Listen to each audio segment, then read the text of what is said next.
Muito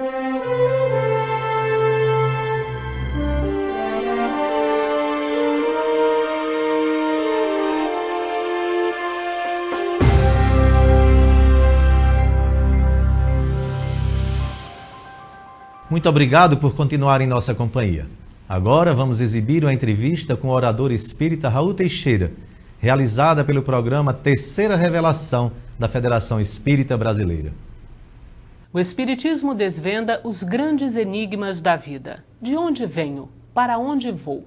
O que acontece após a morte?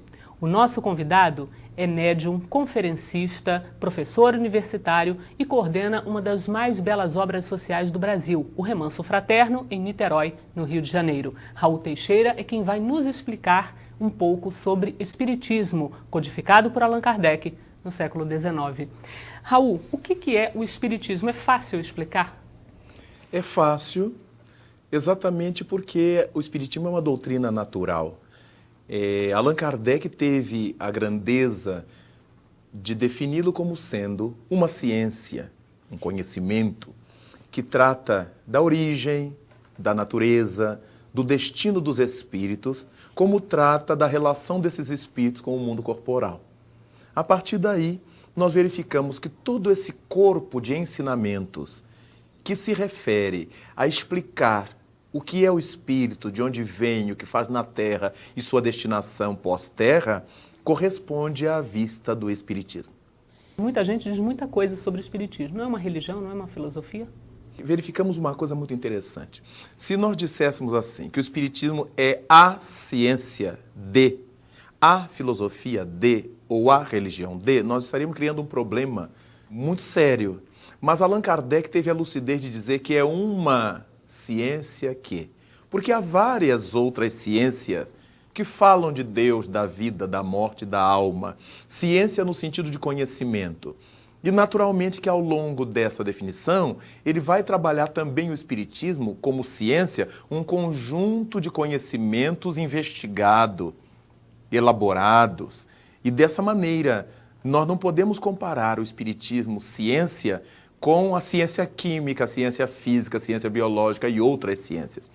Pela sua metodologia, por sua maneira de pensar, pela sua estrutura que o Espiritismo é ciência, mas não concorre com as ciências laboratoriais, porque nós não estamos lidando com os espíritos como os químicos lidam com as substâncias e elementos. Não estamos lidando com os espíritos como os físicos se utilizam da eletricidade, do magnetismo, etc. Os espíritos são seres inteligentes. Eles não estão quando a gente quer que estejam, de modo que nós temos experiências espirituais sem que tenhamos a certeza de que tal ou qual espírito virá. De modo que quando se diz que o Espiritismo é ciência, não estamos dizendo que ele é uma ciência como a química é, como a física o é. E a sua maneira de pensar, a sua reflexão, seu questionamento, o situam no pórtico das filosofias, no campo das filosofias. E, naturalmente, em virtude de sua filosofia, nos indagar sobre nossa relação com a vida, com o cosmos, com o Criador, e nos explicar que a função de nossa estada aqui é o religamento com o Pai Celeste, é a volta consciente ao Grande Senhor, natural é que essa dimensão corresponda a uma área da filosofia que se chama religião. De modo que a doutrina espírita tem essas dimensões de questionar, de investigar e nos direcionar com essa investigação, com esses conhecimentos para o seio de Deus e por isso ela corresponde às vistas da ciência, da filosofia e da religião. Reencarnação, um dos princípios básicos do Espiritismo. O que é exatamente? É fácil compreender?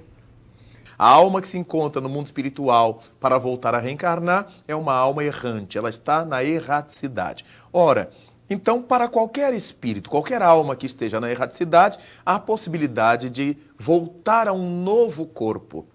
Reencarnação é o movimento de voltar a entrar na carne, ou de entrar de novo na carne, ou o movimento de voltar à carne. E isso é possível muitas vezes? Isso é possível muitas vezes, é necessário, dentro das vistas do Espiritismo, para que nós possamos adquirir a sabedoria dos milênios, as virtudes dos milênios, pouco a pouco, Allan Kardec estabelece no seu livro O Céu e o Inferno que uma única existência é um tempo grandemente curto para que nós conquistemos todo o bem que nos falta e para que nós eliminemos todo o mal que nos sobra. De modo que, como somos espíritos milenários, não estamos na Terra pela primeira vez e certamente não estaremos pela última. É necessário que a gente volte como um menino, como um estudante tem que voltar à escola. Por mais que ele tenha que chegar ao seu curso superior, seja ele qual for, ele não aprende tudo numa aula só, num dia só de escola. Ele volta cada dia para aprender lições novas que dão sequência ao seu aprendizado. No dia seguinte, ele volta com um novo uniforme, limpinho, cheiroso, porque o da véspera está sujo, suado, roto. Então, cada encarnação nossa na Terra corresponde a um dia de aula na grande escola terrestre. Ou, se quisermos, corresponde a um minicurso nessa grande academia terrestre. Nós voltamos para casa, trocamos de uniforme, voltamos, depois desse período, para encetar uma nova fase. Então, a ideia da reencarnação, ela é tranquila, ela é simples. Quando abrimos o Evangelho de Jesus, lemos o Evangelho de João, por exemplo, no capítulo 5, versículo 29, João estabelece assim, colocando as palavras de Jesus: aqueles que fizeram o bem renascerão, nascerão de novo, para a ressurreição da vida. E aqueles que fizeram o mal também renascerão para a ressurreição da condenação.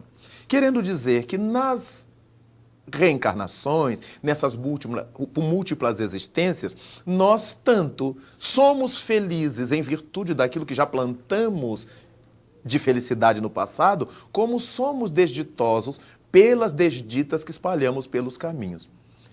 Por isso é que Jesus Cristo estabeleceu antes que a cada um será dado conforme suas obras.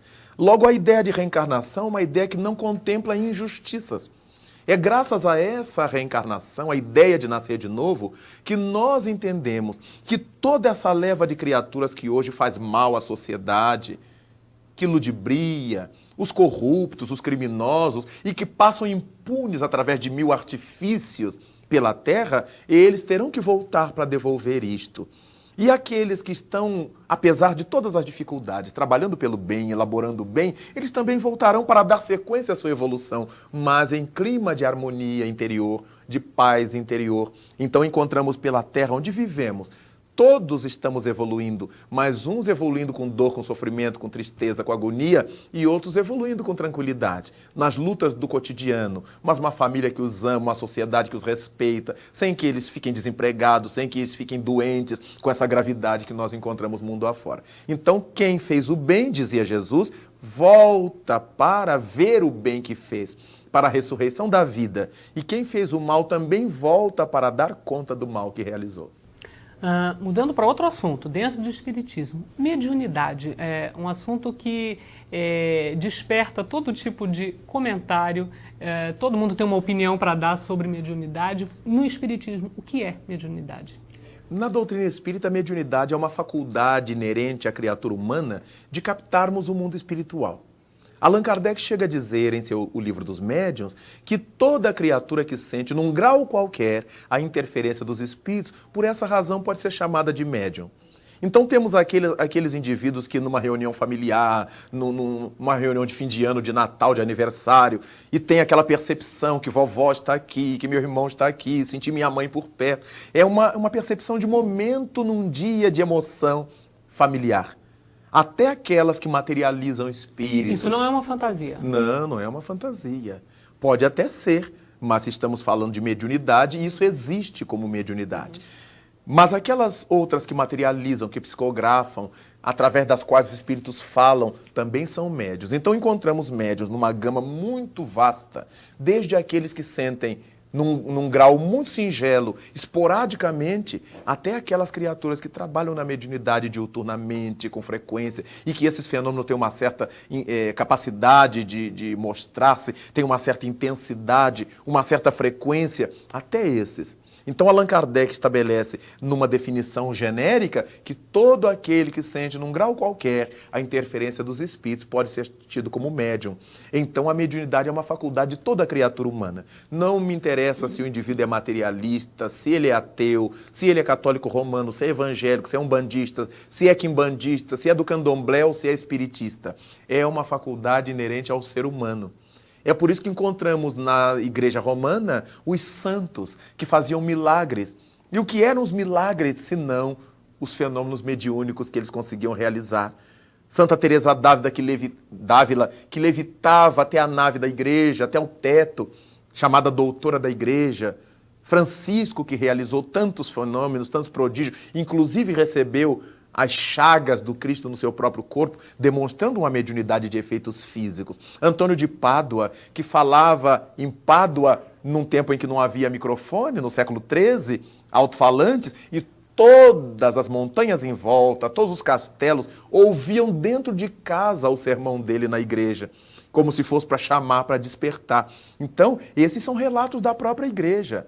As meninas que viram Nossa Senhora de Fátima na Cova da Iria, em Portugal, isso é uma evidência, porque ninguém mais viu, só as 3 crianças. A jovenzinha que viu a Senhora de Lourdes, no noroeste da França, no departamento de Lourdes, Bernadette Soubirous, ninguém mais viu Nossa Senhora, só ela que contou, que narrou e todo mundo acreditou. Então era uma evidência. Logo, esse é um fenômeno mediúnico para o Espiritismo. Se para os nossos irmãos evangélicos é o dom do Espírito Santo, se para os irmãos romanos é o dom do Espírito Santo, o nome pouco importa. O que importa é que através dos indivíduos os espíritos se apresentam. Seja na reunião espírita, seja numa visão católica, seja numa visão evangélica. Bom, o tempo da entrevista está terminando e, lamentavelmente, não é possível tratar de todos os assuntos referentes ao Espiritismo, mas eu gostaria que você terminasse explicando exatamente o seguinte: por que o Espiritismo é chamado de Consolador Prometido? Pela sua proposta. Porque Jesus Cristo disse no Evangelho de João, no capítulo 14, que ele teria que voltar, mas rogaria ao Pai, para que o Pai nos enviasse um outro Consolador, que ele disse que era o Espírito de verdade, que viria dizer o que ele não podia dizer naquele momento e viria recordar o que ele estava ensinando.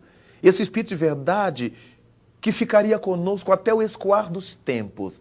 Nós atribuímos que esse Espírito de verdade, admitimos que esse Espírito de verdade seja essa natureza da doutrina espírita, essa essência da doutrina espírita, esse corpo de entidades superiores que trouxe para a Terra a doutrina imortal. E porque sua proposta é de fazer com que nós saiamos da ignorância para entender os conflitos que vivemos, para entender a dificuldade da Terra, para entender a virtude que nos dá felicidade, para entender as alegrias do mundo, para entender a dor e a morte. Então é eminentemente uma proposta consoladora. Consoladora porque não nos traz apenas o lenço que enxuga a lágrima na hora da dor, mas que nos traz uma proposta para que a gente não precise chorar mais, que a gente não precise sofrer mais. Então o Espiritismo é para nós o Consolador prometido por Jesus. Raul, muito obrigada por mais essa entrevista. Obrigado. Chegamos ao fim do programa Espírito e Vida, um programa da Federação Espírita do Rio Grande do Norte. Agradecemos a sua sintonia e contamos com a sua presença na próxima semana. Muita paz.